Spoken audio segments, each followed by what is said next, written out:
Jordans, I got all the Jordans. I write a verse about my kicks and then I go record it. Woo! What's going on, YouTube? Welcome back to United Souls. I'm your boy Jay, and today I have a very special review for you guys, as we're going to be reviewing one of the most iconic Jordan shoes of all time. But before we get into that, make sure you hit that subscribe button, hit that notification bell. Also follow me on Twitter and Instagram at UNTDSouls on both platforms. As you guys already know, I stay active with information about sneaker releases, sneaker rumors, and most importantly, anything going on here on the channel, I definitely let you guys know there. So with all that out of the way, let's go ahead and get into this review. So, fellow sneakerheads, you guys know very well that smell of a brand new Jordan shoe is very, very distinct. And we all do it. We all definitely take our whiffs of a brand new Jordan shoe. So, here you guys have it. Very beautiful shoe. It looks like it's very, done to its original form. The patent leather has the white outlining. So, let's go ahead and get into this. The whole upper of the shoe itself, as you guys know, it is the mesh. You got the rope laces. Now, Tinker Hatfield was the designer of this shoe, and the reason he decided to go with patent leather was to give it kind of like that luxurious look. And he used the mesh up top to give the shoe more like a breathability and a flexibility of the shoe itself. But he also added the iconic carbon fiber plate here at the bottom for the shoe to have kind of like a twist to it, as Michael Jordan would play, in the shoe. Now, one thing that I'm noticing is that this carbon fiber plate, back in the day, people used to say that just by feel and by doing the tap test right there, you could tell if it was real or not. One thing I'm noticing is that the carbon fiber this time around, it kind of doesn't have texture. It's kind of flush. The older versions had the black little dots had kind of like a textured feel to it. So that's different this time around. You got the white midsole, red translucent sole, and then you have your traction pods. Supposedly this pod up here is based off of like a cheetah print or something like that. So that's something pretty cool, that you got the little iconic Jordan Jumpman right there. And Jordan did go on and win his 4th NBA championship finals MVP in this shoe after he came back from retirement from playing baseball. So he left and returned for a 95-96 season and played on the finals against the Seattle Supersonics, beat them 4-2 in that series. So definitely an iconic shoe, an iconic season, most definitely. And yeah, I'm very, very happy to have this shoe. So with all that being said, let's go ahead and get into the up close and detailed review of the Air Jordan 11 Bred. Alright, let's go ahead and get into the up close and detailed review of these bad boys. Let me start off with the box like I always do. Let me show you guys here the size tag, so you guys can see it right there. And let me show you guys also the box itself, since it's a retro box, you could say. You have the brown top of the box, and then this is what I was reading to you guys right there. Then you get your standard literature, your Nike literature right there. So there's that. So let's go ahead and put one off here to the side, and let's go ahead and get into the review of this shoe. So beautiful, beautiful shoe, as you guys know. This is, like I said, one of the most iconic, if not the most iconic shoe of all time. And what made it iconic is not only, that it was when MJ returned to the NBA, but he won his 4th championship with this shoe. So very, very well done. And the designer, it was Tinker Hatfield of the shoe. So let's go ahead and get into it. You have your upper here, your upper mesh here in the upper portion of the shoe, and then you get your thick rope laces. The tongue is in the mesh material. Now, this is a very iconic thing as well, the Jordan Jumpman with the little logo right there. People used to use that as a legit check thing. They used to say it has to be dead center of the third lace hole if it was legit, because the knockoffs were a little bit off, either up or down. So that's something that you always looked at. Tinker Hatfield decided to use patent leather to give the shoe kind of a luxurious look to it. He did the mesh to give the shoe breathability and flexibility.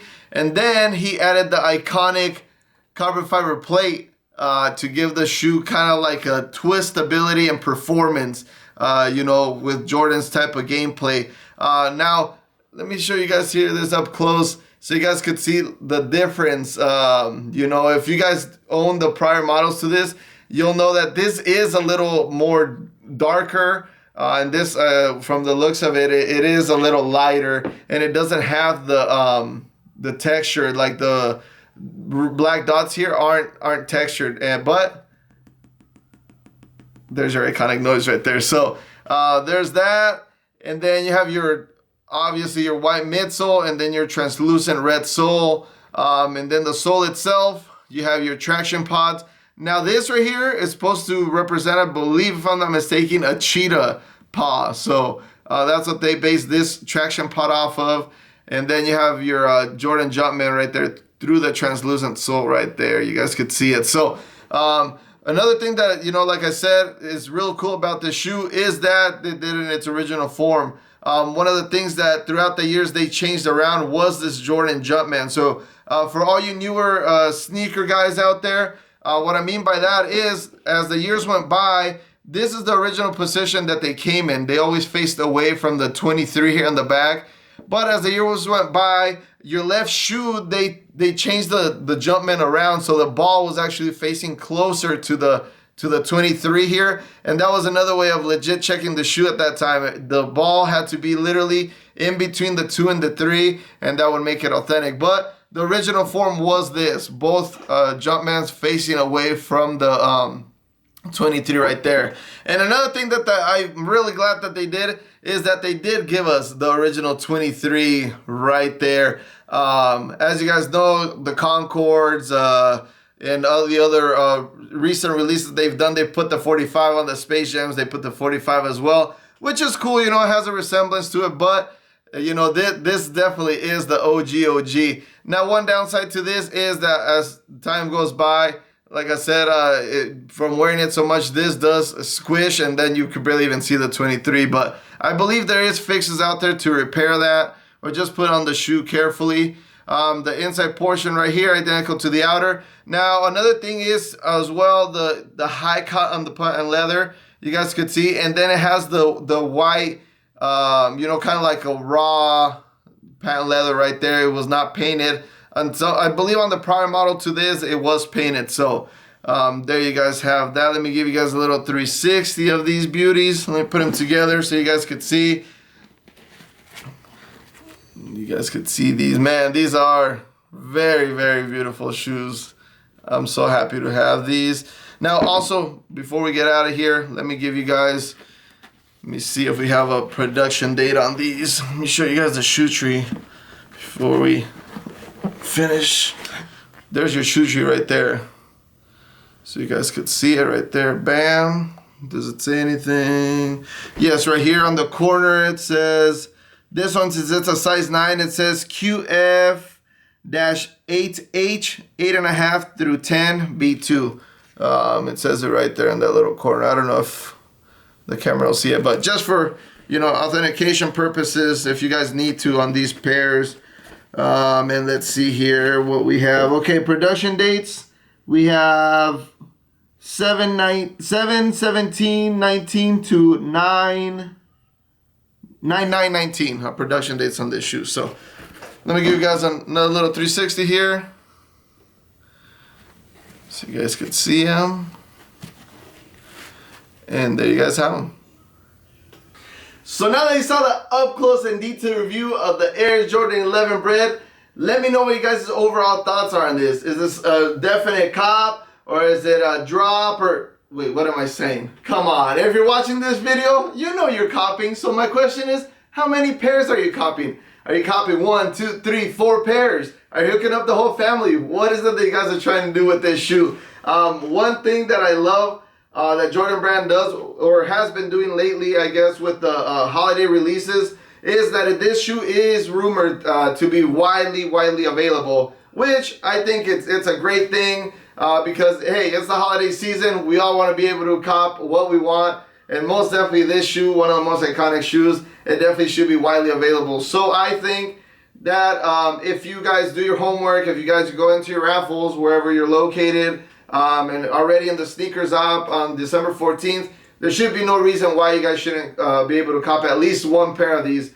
And like I said, this is going to come out in a full family sizing. So you'll be able to hook up, you know, your kids, your wife, newborns, future kids. You know, everybody gets a pair. So, you know, very, very well done, well executed. You know, I like how they did put the high patent leather cuts on it. They left the outside of the patent leather white like it was originally. And then the 23 in the back. That's real cool that they did that. Now, you guys already know, if you guys have owned these pairs before, unfortunately, that you got to be very careful with that 23 in the back, because from putting on the shoe so many times, it kind of starts, like, this portion gets weak and it kind of starts crunching up, and then it looks real ugly. So just be careful when you guys are putting it on. You know, the shoe, maybe get one of those shoe putter honors, little tools that they sell. You guys know what I'm talking about. But very well executed, very well done. I'm very happy to have this shoe finally in my collection. Like I told you guys, I have a few stories about these shoes. Let me tell you guys what happened to me. So when I first started collecting sneakers back in 2013, I decided to buy a pair off of eBay. I received the pair, looked at the shoe. It looked kind of, you know, it was a little bit off to me, but at that time I was fairly new to the sneaker game. So I decided to go get it legit checked, and they told me it was fake. Luckily, I managed to get my money back because PayPal backed me up, and they got me my money back. And then right after that, I still wanted the Breds. So I was looking on Craigslist, found this local guy, met up with him, looked at the shoes. The shoes look great. But when I verified the sizing of the shoe, one shoe was 9 and the other one was 9.5. So there it was. 2 times, 2 fails. After that, I gave up. I said, you know what? I guess it wasn't meant to be for me to have the Jordan 11 Bred, one of the most iconic shoes. But hey, patience is key, you guys. Patience is key. A few years later, here we have it in hand, early for you guys. So I'm very excited, as you guys can see, to have this shoe in hand. So go ahead and drop a comment down below. Let me know what you guys' Jordan 11 Bred stories are, or any stories that you may have of picking up shoes. And what you guys are planning for this release is. How many pairs are you planning on copying? Are you going to hook up the whole family? Are you hooking up just yourself? You know, what is it that you guys are planning with this release? So very excited. And that's pretty much what I have for you guys today. Once again, I want to say thank you for you guys staying to the end of the video. Please go ahead and smash that thumbs up. Don't forget to subscribe to the channel. And once again, I appreciate you guys' support. I really do. And that's pretty much it. I'm your boy Jay. We are United Souls. We'll see you next time. I got all the Jordans, I got all the Jordans. I write a verse about my kicks and